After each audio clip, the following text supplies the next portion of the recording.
Good afternoon, Mr. Speaker, Deputy Speaker, leadership of the House, and honorable members. First, I'd like to dedicate this moment to the good people of Nigeria, the people of Kogi State who led the land, and in particular, the people of Ibira. What I also would like to put a dedication to is the people of Russia and the Soviet Union. I'm just standing here and wondering why, with all the clamor and appreciation for the magnificent structure that stands there, not one person actually appreciated the brains behind, who dreamt this big dream for Nigeria. I stand here today as a direct product of the relationship between the two countries. Mr. Speaker, it's an honor to meet you. I've heard so much about you, and I and other Nigerians, they are greatly inspired by you. And thank you so much in this honorable House for taking time to visit the moribund steel plant. And I'm greatly honored that you were inspired and moved by the vision which has laid idle. And if you permit me, I will make this as brief as possible, but if I skip a little bit beyond the 15-20 minutes I'm granted, please, we've waited 40 years, and I believe truth is very essential to moving forward. So I have in my hands here the Nigerian Constitution, and I read chapter 2, section 16, which says, "The state shall, within the context of the ideals and objectives for which provisions are made in this Constitution, A, harness the resources of the nation and promote national prosperity and an efficient and dynamic and self-reliant economy." I also go to C, which states, "Without prejudice to its rights to operate and participate in areas of the economy other than the major sectors of the economy, manage and operate the major sectors of the economy." That means Nigeria, the government, is saddled with the responsibility to manage major sectors such as the steel industry. I'll go to C, 2C, which states that the economic system is not operated in such a manner. That means the government is going to ensure that the economic system is not operated in such a manner as to permit the concentration of wealth or the means of production and exchange in the hands of few individuals or a group of people. 3, a body shall be set up by the act of the National Assembly, which shall have power to review from time to time the ownership and control of business enterprises operating in Nigeria and make recommendations to the President on the same. That means what is going on here, the debate that we hold so preciously, is actually in line and in tune with the functions of this honorable House. So the people of Nigeria are greatly appreciative of this. And we hope that at the end of today, no matter how brutal the truth that we may be faced with, we do not just let this day pass by like another day and another session that has held in the past. We, myself and the marginalized Nigerians, are actually holding you all in trust. And today also, the over 3,000 Nigerians that were trained in Russia, many of them died. Many people like myself, mixed race, blood, who were left motherless and fatherless. I honor and I dedicate this day to them. So, the previous speakers have taken time to speak magnanimously about the functions of Ajaokuta Steel is more than a steel plant. But what I would say today, especially with reference to the very last speaker, Barrister, any private sector, any private player, whoever feels he has the capacity, the financial capability and technicalities to operate a steel plant is very free to do so. Sir, you said you would need $100 million or $300 million. We have enough land in Nigeria and we can give you one to start your steel plant. But Ajaokuta as it stands today, is not of commercial concern. It's a political and economic play. As we all know, just 2 days ago, President Trump of America, said that he's going to do everything possible to revive the steel sector in America because of what it stands, because of what the people of America stand to gain with regards to job creation, even if it means increasing the tariffs for import steel. That is what Nigeria needs. It has nothing to do with sentiments of financial of money. And I'd like to say one more thing. Political will is one of the reasons why Ajaokuta is laying moribund. And all the money in the world and all the technical expertise, even if every Nigerian today here becomes a steel expert, a metallurgist at that, if you do not have the political will and the decision from your heart, a patriotic movement, and leaders in place that will have this idea and share same vision, Ajaokuta will not move. So, permit me, Mr. Speaker, I'm going to put before the nation a few of such conspiracies. With respect to the few individuals we would mention, I would not in any way or manner speak of anything that I do not have proof for. I'm very much aware of the risk that this befalls me.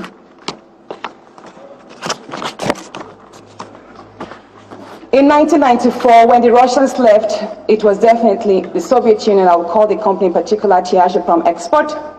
When they left in 1994, Ajaokuta was 98.2% completed. I have that in the letter they wrote 2 years ago to the President. Mr. Speaker, I would gladly share the letter with you at your call. And when they left, it was likely because Nigeria fell short on its contractual agreement. They were not paying, they were not putting forth funds. And the supporting infrastructure that would be needed to bring to place all the other resources were not in place.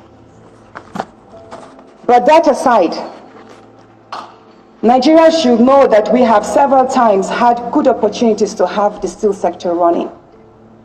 The very first was in 2001 under President Olusegun Obasanjo.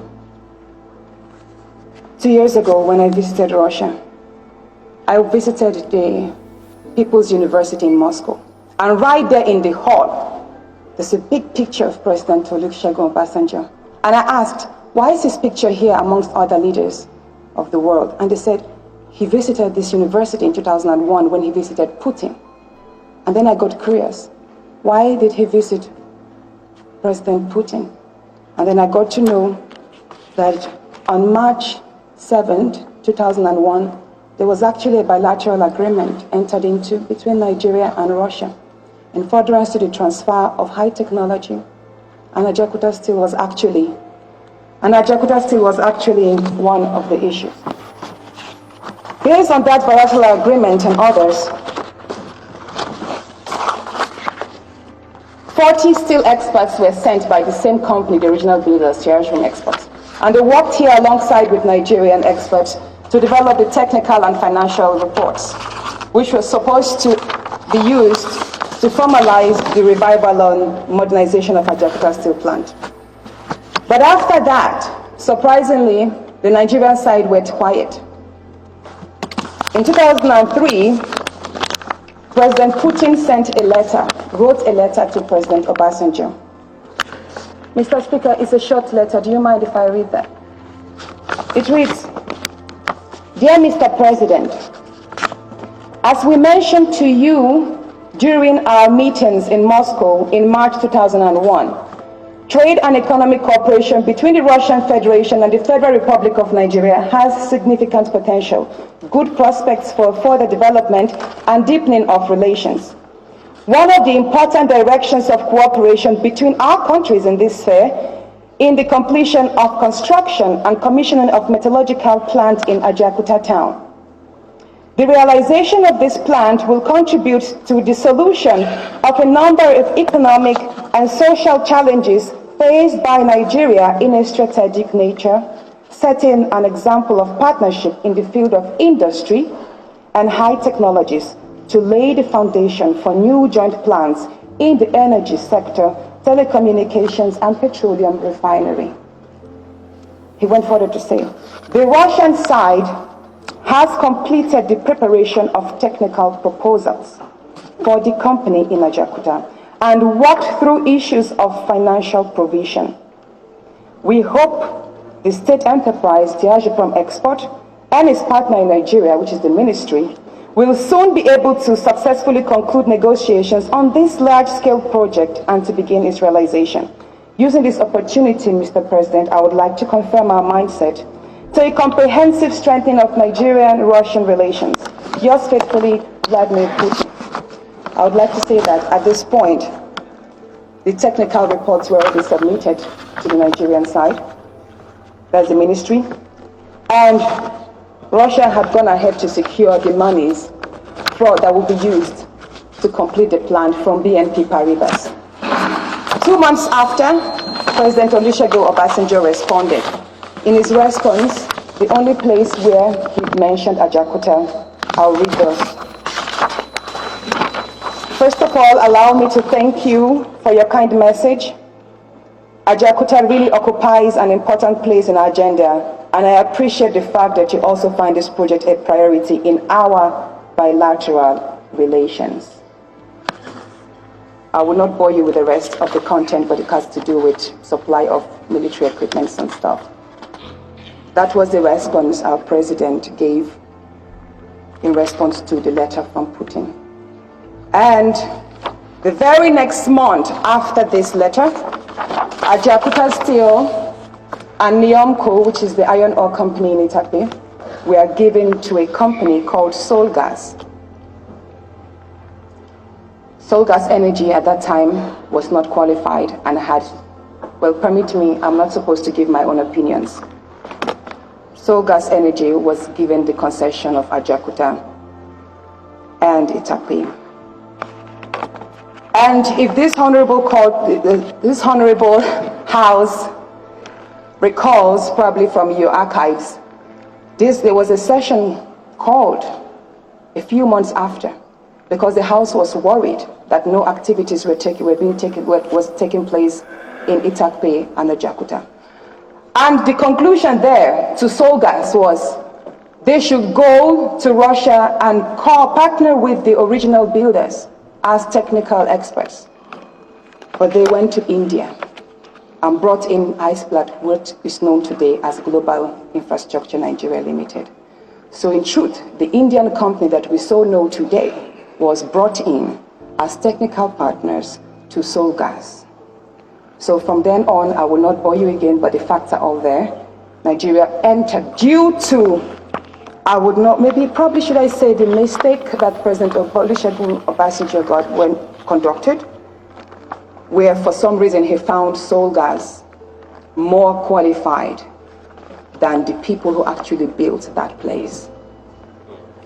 That is on one part. The second part of it, I will say here,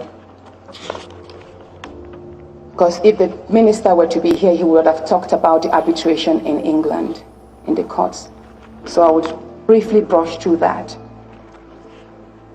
On the 2nd of April 2008, at the Federal Executive Council met and late Yar'Adua terminated the concession. I quote late Yar'Adua: "After considering the report of the administrative panel of inquiry established by the Yar'Adua administration to review the concession agreements and determine the extent of compliance by both parties, the Council agreed with its findings that the agreements were largely skewed in favor of the concessionaire to the detriment of the federal government of Nigeria." I have the report here.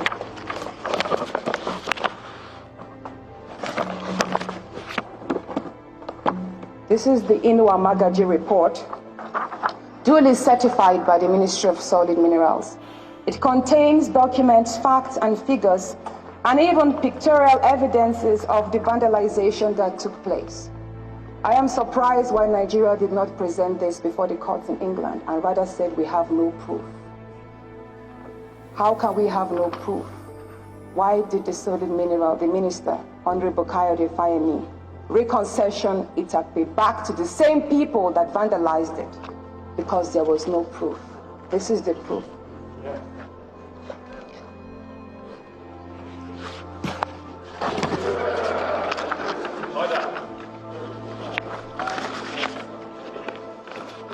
In my hands, I also have the rules of...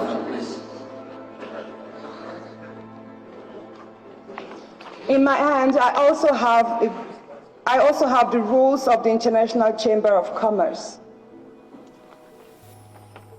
The arbitration court had its first session, and this is the rules. From this report, when I read back, I read from page to page. It is signed here duly by the ex-Attorney General of the Federation, Mohammed Bello Adoke. I could tell here that Nigeria was clearly winning the case. If you read these rules, Mr. Speaker, I will submit this to kindly to you. You will tell them there was no reason for Nigeria to settle for go for out-of-court settlement. If we had proceeded this diligently, we would have had a Jakarta and Itape back in our hands. Well, it says in our hands technically, but for some clauses. Because towards the end, you could clearly state, it states here in 9.2.3, claimants, who is the global infrastructure, because it took us to court, claimants have not demonstrated enough, claimants have not proved enough sufficient evidence that they will suffer irreparable harm. All the points here were claimants have not demonstrated, claimants have not demonstrated. So you may read this. Nigeria was clearly winning. But to our surprise, the Attorney General applied for an out-of-court settlement and President Jonathan granted. The out-of-court settlement brought about the reconcession agreement. And the terms of the reconcession agreement stated that Itape should be given back to Global Infrastructure Nigeria Limited because Nigeria owes Global Infrastructure Nigeria Limited $525 million. If you recall, the Minister, Honorable Kayode Fayemi, said several times that it was the court in London that actually told us to pay that amount, and Nigeria does not have $525 million. Therefore, the only option we have is to give Itape back to them to complete their 8 years. They complete the 10 years since they had done 3 years. Permit me, I would like to read from the letter, the memo the Attorney General Adoke wrote to President Jonathan on the 12th of December. It's duly signed by his signature, at each page attested.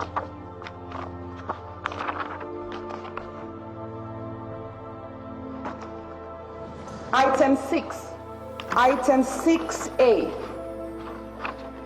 In light of the fact that a presidential committee had estimated damages, please, I'm going to go through this again because it's very important. Item 6A reads, in light of the fact that a presidential committee had estimated damages payable to Global in the region of $525 million, the agreement of Global to waive its right to damage a substantial achievement. This shows you that there was a presidential committee that was cooked up, put together, people of like mind promoting a particular interest. And it was that committee that actually indicted Nigeria to the amount of $525 million. It is not the courts in England, sir. It was a committee. And I do have a list of the members of the committee, which I will share with you later. I would just say that it was headed by the Vice President, Sambo. That's it.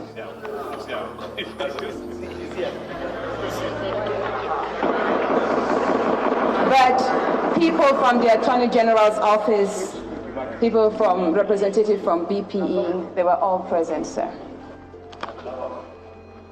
So going by this proof, it shows that our country is not bounded by such a decision of a committee.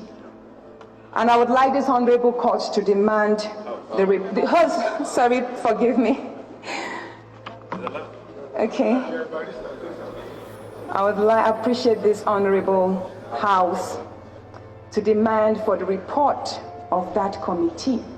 It would be interesting to know the parameters in which they arrived at such a decision, knowing full well that there was also the Inwa Magaji report, which clearly itemized the damage and even the monies borrowed from CBN without being paid, and proved that there was no money that was brought into Nigeria. So we begin to imagine $525 million. So going by this, it will not be wrong to say that the agreement which was entered in the office of the Vice President, Osibanjo, on the 1st of August 2016 is null and void, because in law, you cannot give what you don't have, and you cannot take what is not yours. So by this, Nigeria does not owe global infrastructure $525 million, and so they have no right to spend a day in Niamco.